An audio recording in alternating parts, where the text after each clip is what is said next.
सब भूल जाओगे। मैं श्राप देता हूँ कर्ण।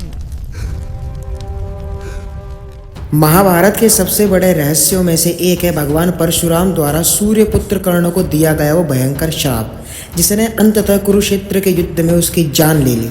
सदियों से हमें यही कहानी सुनाई गई है कि कर्ण की जांघ पर एक अलर्क नाम के एक भयानक कीड़े ने काटा और खून की धार बहने लगे। तो परशुराम जी समझ गए कि इतनी भयंकर पीड़ा चुपचाप सहने की क्षमता किसी ब्राह्मण में नहीं बल्कि सिर्फ एक क्षत्रिय में हो सकती है। और गुरु से झूठ बोलने के कारण उन्होंने कर्ण को अपनी सारी विद्या भूल जाने का श्राप दे दिया। लेकिन अगर हम महर्षि वेदव्यास जी की महाभारत की गहराइयों में जाएं तो एक बहुत बड़ा और दुर्लभ सच सामने आता है। भगवान परशुराम स्वयं श्री हरि विष्णु के अवतार थे, तो त्रिकालदर्शी तो वे थे ही, तीनों कालों को जानने वाले थे। तो क्या यह संभव है कि ब्रह्मांड का सबसे महान ज्ञानी एक साधारण से कीड़े के काटने के सच जाने? बिल्कुल नहीं। असल सच्चाई तो यह है कि परशुराम जी पहले दिन से ही ये जानते थे कि कर्ण सूर्यपुत्र है। लेकिन नीति का ये खेल देखिए, द्वापर युग के अंत में धर्म की स्थापना के लिए कुरुक्षेत्र का युद्ध तय था।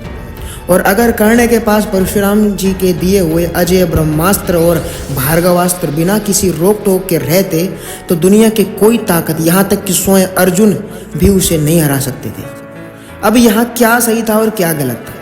एक शिष्य के रूप में ज्ञान पाने के लिए गुरु से झूठ बोलना कर्ण का सबसे बड़ा पाप था। बिल्कुल गलत था, क्योंकि झूठ की नींव पर खड़ा ज्ञान कभी फलित नहीं होता। झूठ झूठ होता है, इसलिए कर्ण अपनी जगह गलत थे। लेकिन एक भगवान के रूप में परशुराम जी का वो श्राप कोई साधारण क्रोध नहीं था, बल्कि वो श्री कृष्ण की ईश्वरीय चाल और ब्रह्मांड के संतुलन को बनाए रखने का एक कठोर फैसला था। उन्होंने कर्ण को दुनिया का सर्वश्रेष्ठ धनुर्धर तो बना दिया, लेकिन धर्म को जिताने के लिए, उसे सुनिश्चित करने के लिए उसे श्राप का एक ऐसा लॉक भी लगा दिया जो सही समय पर खुल जाए। लेकिन अब आपके सबके लिए दिमाग हिला देने वाला सस्पेंस ये है कि अगर परशुराम जी के श्राप के कारण कुरुक्षेत्र में कर्ण का हारना पहले से ही तय था, तो फिर देवराज इंद्र को एक ब्राह्मण का रूप धारण कर कर्ण के जन्मजात कवच और कुंडल छल से मांगने की जरूरत क्यों पड़ी?